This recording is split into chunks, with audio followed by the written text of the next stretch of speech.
So this is the Pena Knot the way that I tie it. I begin, well, first let me show you I have some 130-pound mono and some 130-pound spectra. I have a pair of dikes to clip tag ends. I have a set of very thin needle nose pliers that I'm going to use to tighten the mono knot. And I have a set of dowels wrapped with electrical tape to tighten the knot when it's ready. And so we begin by tying a double overhand knot, going through this loop twice, as you can see. And then I tighten it down partially, not entirely. I go only until the knot forms a figure eight. You can see there.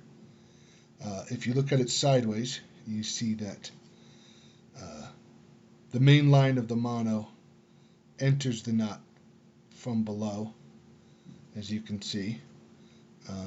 And later the tag end exits from the top. We are going to put the spectra, we're going to go in this direction. We're going to put the spectra along the same path and in the opposite direction though. So we're going to put the spectra in where the mono exits in the same path, and we're going to bring it out where the mono enters. Easier maybe if I just show you.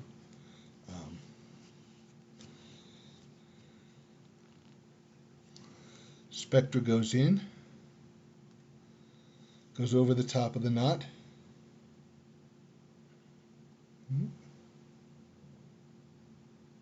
and comes out.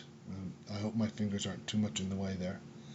As you can see, the spectra goes through both loops and over the top of the knot, but it's not impeded by the knot in any way. Now this is where I use these pliers. You can use anything that works for you to hold the tag end very firmly, because you want to tighten this mono knot as much as you can. You won't be able to get it in line this heavy. You won't be able to get it that tight initially, but tighten it as best you can.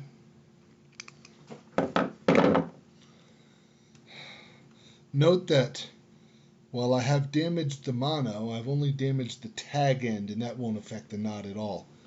I'm very careful not to do anything that will damage this part of the mono. Just the tag end has been wrapped around. If you tug on both ends of the spectra now, you will see that spectra goes straight through the center of the knot, and it's not impeded by the knot at all. You need a certain amount of line to actually tie the knot. I have about, I guess that's about 18 or 20 inches is enough. Now the way that I tie this knot is that I take the mono between my fingers and pull until the knot is against the pinch in my fingers, and then I pull the spectra through so that I'm pinching a loop there. I'm only going to go around 8 times up and 8 times back. You might want to do 10. I think 8 is enough. That first half doesn't count. 1, 2, 3, 4, 5, 6, 7, and 8. And then I use my thumbnail to hold that last loop in place. At this point you can release the loop and go in the other direction. 1, 2, after every couple of twists or wraps I move my fingers. 3, 4, 5, 6, 7, 8. And after that, I put the tag in through this loop. I take the slack. I pull the main line of the spectra to take the slack out of the loop. And then I pull both the tag end and the main line together to pull the knot down, the spectra down towards the mono knot just a little bit. At this point, all that is required is to tighten the knot. And for this, I use my dowels. Wrap the spectra a few times around the dowel. There's really no big deal there. 4 or 5 times is enough. Then I wrap the mono around the other dowel.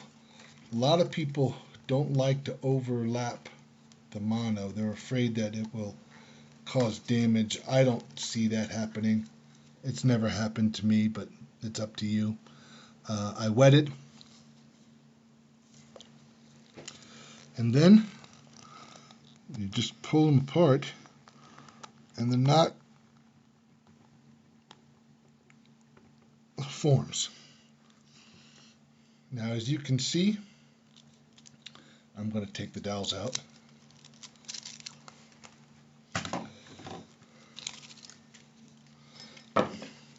As you can see, the spectra has gripped the mono very tightly.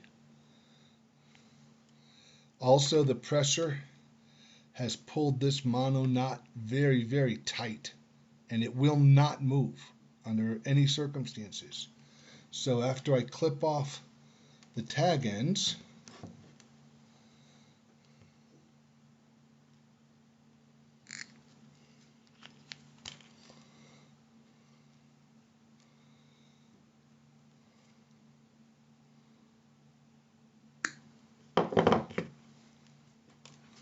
you have a completed knot. As you can see, that mono knot is about as small as you can get in a 130-pound mono.